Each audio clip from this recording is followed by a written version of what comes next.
트럼프 대통령이 이란과의 장기전도 문제없다는 의지를 강조했습니다. 이란의 새 지도부로는 베네수엘라 모델을 거론하기도 했고 비협조적인 동맹국과 무역을 끊겠다고 하는 등 전방위적 압박에 나서고 있습니다. 미국의 이란 공습으로 중동 정세가 급격히 악화되면서 캘리포니아주의 휘발유 값이 추가로 오를 가능성이 제기됐습니다. 캘리포니아주 내 상위 10개 보험사의 자동차 보험료가 2022년 이후 30% 급등한 것으로 나타났습니다.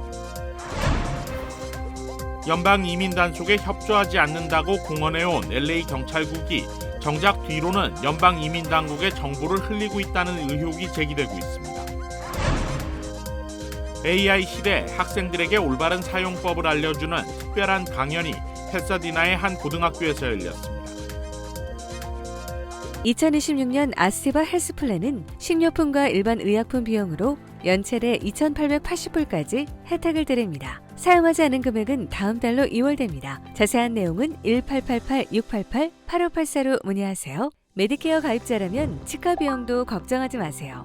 2026년 아스티바 헬스플랜은 연체대 3,560불까지 치과 혜택을 제공합니다. 자세한 내용은 1888-688-8584로 문의하세요. 시청자 여러분 안녕하십니까? KBS 아메리카 뉴스입니다. 트럼프 대통령이 미군이 비축한 전력은 충분하다면서 이란과의 장기전에도 문제없다는 의지를 강조했습니다. 이란의 새 지도부로는 베네수엘라 모델을 거론하기도 했고 비협조적인 동맹국과 무역을 끊겠다고 하는 등 전방위적 압박에 나서고 있습니다. 김성수 기자가 보도합니다. 이란을 향한 군사작전이 장기화하면서 탄약 비축량도 줄어들 수 있다는 분석이 이어지자 트럼프 미 대통령은 미국의 탄약 비축량은 충분하다고 강조했습니다. 자신의 소셜미디어를 통해 중상급 무기를 무제한 보유하고 있다며 이를 통해 전쟁을 영원히 수행할 수 있다고 밝혔습니다. 그러면서 미국은 물자를 갖추었으며 크게 이길 준비가 돼 있다고 덧붙였습니다. 프리드리히 메르츠 독일 총리와의 양자회담 자리에선 이란의 방어력이 고갈되고 있다고 주장했습니다. 특히 이란의 미사일 보유량을 놓고는 급격히 줄어들고 있다고 했는데 장기전 시 미군의 피해도 커질 수 있다는 우려를 불식시키려는 걸로 보입니다. They have no navy, it's been knocked out. They have no air force, it's been knocked out. They have no air detection, that's been knocked out. Their radar has been knocked out. 이란의 새 지도부로는 온건파가 들어오길 기대한다는 취지로 말하고 마두로 축출 이후 베네수엘라 모델을 거론하기도 했습니다. 또 미국이 타격하지 않았다면 이란이 선제 공격했을 것이라며 이번 작전에 정당성을 부각했습니다. We were having negotiations with these lunatics, and it was my opinion that they were going to attack first. 트럼프 미 대통령은 공군기지 사용을 허락하지 않은 스페인과 무역을 끊을 거라고 했습니다. 영국에 대해서도 만족스럽지 않다고 하며 비협조적인 유럽 동맹국들에 대한 단속에도 나섰습니다. 워싱턴에서 KBS 뉴스 김성수입니다. 미국의 이란 공습으로 중동 정세가 급격히 악화되면서 캘리포니아 휘발유 값이 추가로 오를 가능성이 제기됐습니다. 국제 유가 기준인 브렌트유는 전쟁 발발 이후 한때 82달러 선까지 치솟았다가 다소 진정됐지만 전문가들은 유가 변동성이 극심한 상황이라고 분석했습니다. 어제 기준 캘리포니아 평균 레귤러 등급 휘발유 가격은 갤런당 4달러 66센트로 일주일 전보다 3센트, 한 달 전보다 30센트 각각 상승했습니다. 전국 평균 약 3달러보다 크게 높은 수준입니다. LA 카운티 오늘 평균 휘발유 가격도 하루 사이 2.4센트가 높아진 갤런당 4달러 72.4센트를 기록했습니다. 지난해 11월 29일 이후 최고 수준입니다. 여기에 정유업체들이 여름용 저휘발성 개솔린으로 전환하는 시기까지 겹치면서 가격이 추가로 15센트 이상 오를 수 있다는 관측도 나오고 있습니다. 캘리포니아는 높은 세금과 엄격한 환경 규제로 인해 다른 주보다 연료 가격이 비싼 구조입니다. 또 캘리포니아주 내 원유 생산 비중은 23%에 그치고 약 30%를 중동에서 수입하고 있어 호르무즈 해협 봉쇄가 장기화할 경우 공급 차질과 가격 급등이 불가피할 수 있다는 우려가 나오고 있습니다. 전문가들은 전쟁 확산 여부에 따라 가격 충격이 단기에 그칠 수도 있지만 상황이 악화되면 캘리포니아 운전자들의 부담이 더욱 커질 것으로 내다봤습니다. 전날 선방했던 뉴욕 주식시장도 중동전 확산의 영향을 피하지 못했습니다. 일제히 하락 마감한 가운데 달러화가 강세를 보이면서 원화 환율이 급등했습니다. 박일중 기자가 보도합니다. 밤새 뉴욕 주식시장에서 전날과 같은 반전은 없었습니다. 선물거래 하락세를 그대로 이어받아 2% 넘게 내린 채 출발했습니다. 장중 낙폭을 줄이긴 했지만 하락 마감을 면하진 못했습니다. 잦아들기는커녕 전쟁이 확산하는 분위기 속에 이틀 연속 이어진 유럽과 아시아 주식시장의 하락세를 반영한 것으로 풀이됩니다. 반면 에너지 가격은 연 이틀 급등세를 보였습니다. 국제적인 유가의 지표가 되는 브렌트유 가격이 한때 85달러 선을 넘어섰고 네덜란드에서 거래되는 천연 액화가스, LPG 가격은 전쟁 전에 2배까지 치솟기도 했습니다. 달러도 강세를 이어갔습니다. 에너지 가격 상승으로 에너지 수입 의존도가 높은 국가에 충격이 클 것으로 예상되면서 해당 국가의 화폐 가치가 약세를 보인 겁니다. 특히 달러화에 대한 원화 환율은 한때 1,500원을 돌파하기도 했습니다. 2009년 금융위기 이후 처음입니다. 트럼프 대통령은 유가와 관련해 잠시 조금 높겠지만 전쟁이 끝나면 다시 내려가게 될 거라고 말했습니다. If we have a little high oil prices for a little while, but as soon as this ends, those prices are going to drop, I believe, lower than even before. 또 필요시엔 미 해군이 호르무즈 해협을 통과하는 유조선을 보호하겠다고 밝혔습니다. 그만큼 유가 상승을 심각하게 받아들이고 있다는 뜻으로 보입니다. 뉴욕에서 KBS 뉴스 박일중입니다. 캘리포니아주의 자동차 보험료가 가파르게 상승하고 있습니다. 특히 10개 보험사의 인상률은 2022년 이후 30% 급등한 것으로 나타났습니다. LA타임스에 따르면 파머스, 올스테이트 등 캘리포니아주 상위 10개 보험사가 지난해 평균 6%의 보험료 인상을 승인받았다고 어제 보도했습니다. 2023년 13%, 2024년 15.4% 인상에 이은 추가 인상으로 최근 3년간 인상률을 합치면 평균 30% 이상 오른 것입니다. 보험료 상승 배경에는 차량 가격과 수리비 급등이 큰 부분을 차지하고 있고 차량이 크고 무거워진 점도 영향을 미쳤다는 분석입니다. SUV와 대형 픽업 트럭 판매가 늘었고 전기차는 배터리와 전자 장비 탓에 수리비가 더 높아졌습니다. 한편 보험정보연구소에 따르면 무보험 운전자 비율은 약 17%로 전국 평균보다 높은데 보험료 상승으로 무보험자는 더 늘어날 수 있다고 우려했습니다. 연방 이민 단속에 협조하지 않는다고 공언해온 LA 경찰국이 정작 뒤로는 연방 이민 당국에 정보를 흘리고 있다는 의혹이 제기되고 있습니다. 논란의 중심에는 LAPD가 도입, 운영하고 있는 AI 자동 차량, 번호판 식별기가 있는데요. 어떤 과정에서 이런 논란이 불거지고 있는지 윤범수 기자가 보도합니다. 자동 차량 번호판 식별기. AI로 차량 번호판과 색상, 주요 특징까지 실시간으로 기록합니다. 도난 차량을 찾거나 강력범죄에 연루된 차량의 동선을 신속하게 파악하기 위한 목적으로 LA 경찰국은 지난 2019년부터 단계적으로 이 시스템을 도입했습니다. 논란은 LAPD가 민간 업체 플럭세이프티와 파트너십을 맺으면서 시작됐습니다. 시민단체들은 LAPD가 직접 정보를 주지 않더라도 이 업체의 네트워크가 ICE 등 연방기관의 데이터 융합센터와 연결돼 있고 이로 인해 LAPD의 정보가 실시간으로 공유되고 있다는 주장입니다. Yes, they may not be picking up the phone and calling ICE and CBP. But if you look at the various ways through fusion centers, through criminal justice information system, through all the systems, this is the web of deception that how information is being shared on the regular with ICE, with CBP, with DHS. Fusion centers are run by DHS. 시민단체는 연방이민단속이 본격화된 1년 전부터 이 같은 정보 유출 문제를 지적해왔지만 LA 경찰국과 경찰위원회가 방관해왔다고 주장하고 있습니다. 심지어 지난해 시의회가 카메라 장비 추가 도입을 위해 $20만 달러의 기부금까지 승인했다며 비판의 목소리를 높였습니다.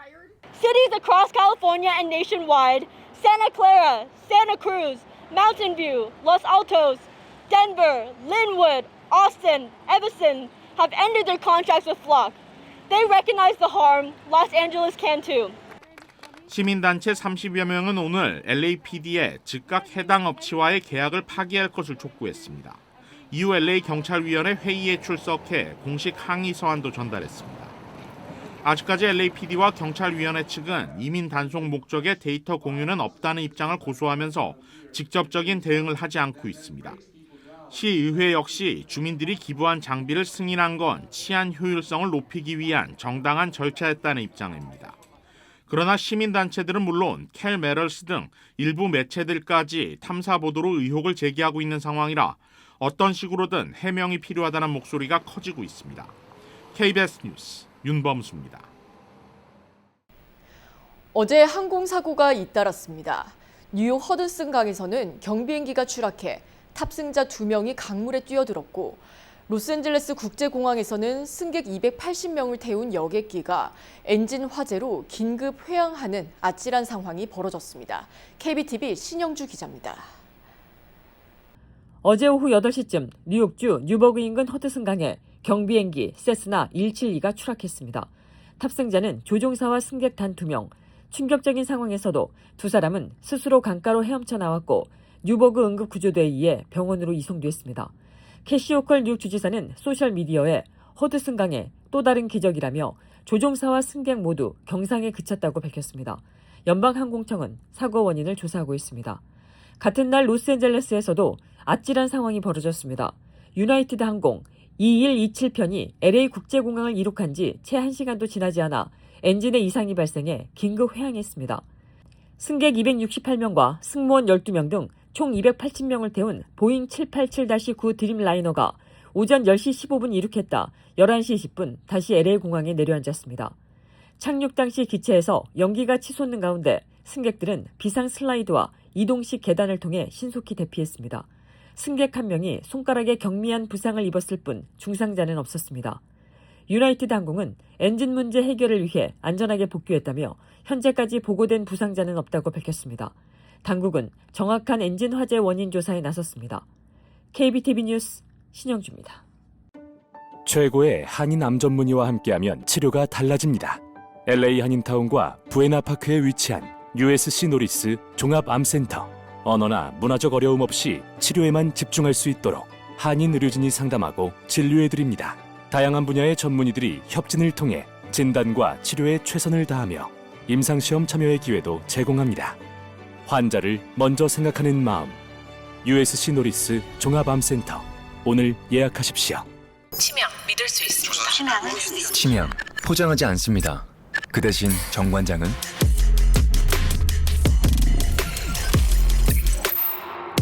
증명합니다. 과학적으로. 정관장. 자신이 잘 모르는 정보를 알고 싶을 때 요즘은 인터넷 검색보다 AI에 묻는 경우가 많습니다. 모든 일을 척척 알아서 해주니 사용자 입장에서는 그저 편안하기만 한데요. 이 같은 AI 시대, 우리가 준비해야 할 과제는 무엇인지를 알려주는 특별한 강연이 패서디나의 한 고등학교에서 열렸습니다. 이유수 기자가 취재했습니다. 사람 대신 AI가 진단하고 자율주행 기술로 안전한 도로교통 환경이 조성되는 등 AI는 이미 인간의 삶과 밀접한 부분에 깊숙이 들어와 있습니다. AI는 스스로 학습하고 판단하는 능력을 기반으로 운영됩니다. 인간이 규정한 테두리를 이탈하면 AI 기반의 기계가 인간을 지배할 수 있는 날도 현실로 다가올 수 있는 겁니다. 국제사회에서는 AI 윤리와 안전기준 마련을 촉구하고 있지만 아직까지 관련 규제를 마련하는 데는 합의점을 찾지 못하고 있습니다. 무조건적인 기술 경쟁으로 피해가 우려되고 있는 상황입니다. 오늘 패서디나의 한 고등학교에서는 AI 시대의 올바른 사용법을 알려주기 위한 특별한 강연회가 열렸습니다. For young students to be aware of how AI is changing the world, how it affects their learning. We kind of started this just a group of university students because we realized there were no resources available. There wasn't a lot for teachers or even for students who are interested in this topic. So 강연에 참가한 학생들은 스스로를 돌아보는 계기가 됐다고 언급했습니다. AI is around me all the time in school. Either my friends using it or sometimes I use it.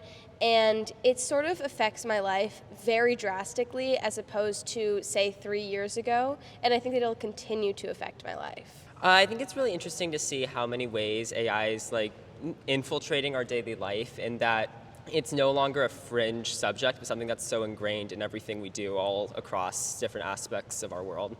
학생들은 AI가 미래 직업을 잠식할 수도 있다는 생각에 전공 선택에도 많은 어려움이 따르고 있다고 설명했습니다. 불과 3년 전만 해도 없었던 현상입니다. As you're older, there's going to be totally new jobs. You know, what jobs are going to stay, what jobs are going to be looking into that you know for sure aren't going to be taken over by AI. So as college comes, it's just more thinking of majors of what can I do where it's guaranteed I can get a job in something. 학교 측은 학생들에게 올바른 사고방식을 심어주기 위해 앞으로도 AI와 관련된 강연의 유치에 주력할 계획이라고 밝혔습니다. As everybody knows, the world is changing so quickly around technology and artificial intelligence. And we really want our students to know that while it's an amazing tool, there are risks with just blindly using it. And so we wanted them to take ownership of their use. 오늘 강연을 이끈 앨리슨 김 대표는 앞으로도 캘리포니아주 내 여러 학교를 방문해 AI에 대한 강연을 이어갈 계획이라고 밝혔습니다. AI is a really cool, important technology that's, having massive influence all over the world, but it can also have downsides, especially for young students who might not know how to use it responsibly. So I just really want to emphasize, be curious about AI and think critically about AI. AI는 매년 눈부신 발전을 이뤄가고 있습니다. 우리에게 남은 과제는 훌륭한 기술을 얼마나 잘 통제할 수 있는지에 대한 여부입니다. 각 지역 교육부 차원의 교육과 대응 마련이 시급하다는 지적이 나오고 있는 이유이기도 합니다. KBS 뉴스 이우수입니다. 사회보장청이 오는 3월 7일부터 운영체계를 전국 단위 통합 시스템으로 전면 개편합니다. 이에 따라 7,250만 명이 넘는 사회보장 수급자를 포함해 신규 신청자들에게 적지 않은 변화가 예상됩니다. KBTV 김은지 기자입니다. 사회보장국은 오는 7일부터 수십 년간 유지해온 지역사무소별 개별 예약을 통한 업무 처리 방식을 종료하고 중앙집중형 국가 시스템으로 전환한다고 밝혔습니다. 사회보장국은 이번 개편이 기관 역사상 가장 큰 규모의 운영 구조 변화라고 설명했습니다. 특히 매일 10,000명 이상이 신규 사회보장급여를 신청하는 상황에서 업무를 전국 단위로 분산 처리함으로써 대기 시간을 줄이고 업무 처리 속도를 높이겠다는 방침입니다. 이번 개편에는 인력 감소 문제도 영향을 미쳤습니다. 최근 약 7,000명의 직원이 퇴직하면서 일부 지역사무소는 인력 부족에 시달리며 업무 부담이 가중됐고 이에 따라 전국 단위 통합 처리 필요성이 제기돼 왔습니다. 전문가들은 이번 조치가 지역 간 처리 속도 격차를 완화하는 데 도움이 될 수 있다면서도 주별 세부 규정이 복잡한 사안의 경우 타 지역 담당자가 해당 주의 규정을 충분히 숙지하지 못해 어려움을 겪을 수 있다고 우려했습니다. KBTV 뉴스 김은지입니다. 조지아주 고등학교에서 4명이 사망한 교내 총기 난사 사건과 관련해 14세 총격 용의자의 아버지가 자녀의 범죄를 방치한 혐의로 재판에서 유죄 판결을 받았습니다. 오늘 조지아주 홀카운티 고등법원 배심원단은 총격 용의자 16살 콜트 그레이의 아버지 콜린 그레이에게 2급 살인 등 25개 혐의에 대해 유죄 판결을 내렸다고 지역 언론 AJC가 보도했습니다. 사건 당시 14세였던 콜트 그레이는 2024년 9월 4일 자신이 다니던 고등학교에서 반자동 소총을 난사해 교사 2명과 학생 2명 등 4명을 살해하고 9명을 다치게 했습니다. 총격에 사용된 반자동 소총은 아버지 콜린 그레이가 크리스마스 선물로 준 것이었습니다. 콜트 그레이는 이전에도 자신의 방에 플로리다 파크랜드 총격 사건 사진과 기사를 붙여놨으며 학교에서도 이상 행동을 보여 교사가 정신과 상담을 권유했습니다. 또한 총격 1년 SNS에 총기 난사를 암시해 연방수사국 FBI의 신문을 받은 적이 있습니다. 검사는 재판에서 아버지는 부모로서 총격을 사전에 방지할 수 있는 유일한 인물이었다고 주장하며 아들이 이상 징후를 보였음에도 방치했고 오히려 아들에게 총기를 선물하고 총탄에 접근하도록 했다고 덧붙였습니다. 콜린 그레이는 유죄 판결에 따라 최대 종신형을 선고받을 수 있습니다. 그러나 논란의 여지도 남아 있습니다. 총기 소유가 가능한 미국에서 부모가 자녀에게 총기를 선물하면 문제가 될 수 있다는 인식이 생겨 이는 총기 규제가 아니냐는 지적이 나오고 있고 또한 가정폭력 전과자와 정신질환자는 총기 소유가 금지되는데 총격범은 정신과 상담을 권유받았지 정신질환자라고 보기 어려워 규제가 애매하다는 의견도 나오고 있습니다. 이번 재판은 학교 총격과 관련해 총격범뿐만 아니라 부모에게까지 책임을 묻는 중요한 선례가 될 것이라고 AJC는 평했습니다. 로스앤젤레스 인근 포토렌치에서 남녀 2명이 총에 맞아 숨진 채 발견돼 경찰이 수사에 나섰습니다. LA 경찰국에 따르면 사건은 어젯밤 9시 21분쯤 포토렌치의 한 주택가에서 발생했습니다. 이웃 주민이 총상을 입은 55세 남성과 50세 여성을 발견해 신고했고 출동한 구조대가 현장에서 2사람의 사망을 확인했습니다. LA 경찰국은 사망한 2명이 모두 백인이라고 밝혔습니다. 경찰은 현장에서 총기 한 정을 확보했으며 이번 범죄를 살인 사건으로 규정하고 정확한 사건 경위와 범행 동기를 조사 중입니다.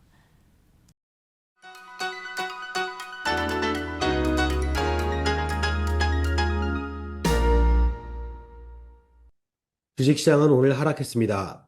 어제 버금가는 역대급 회복력이 오늘도 작동했는데요. 지난해 4월 10일 해방의 날 이후 11개월 만에 최대 낙폭으로 초토화되고도 낙폭의 66%를 복구했습니다.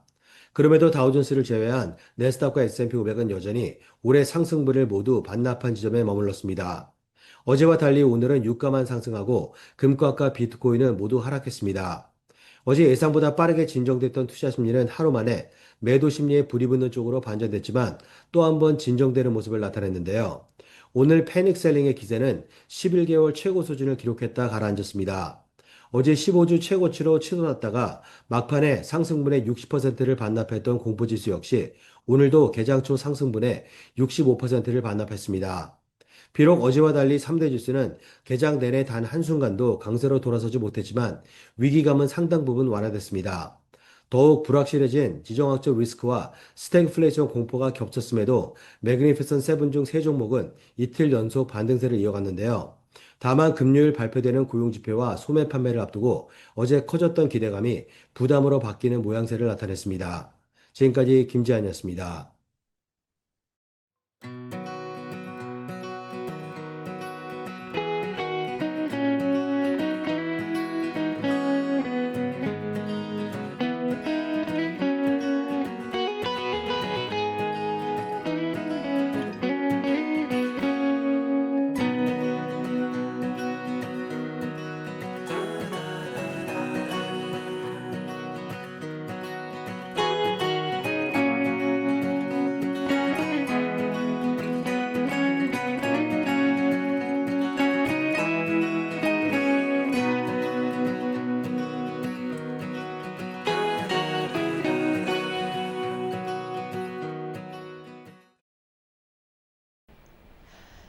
세상엔 가끔 과학으로 설명 안 되는 묘한 일들이 일어나곤 하죠.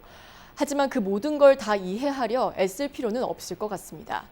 때로는 모르는 게 약이고 다 알 수 없기에 내일이 더 기대되는 법이니까요.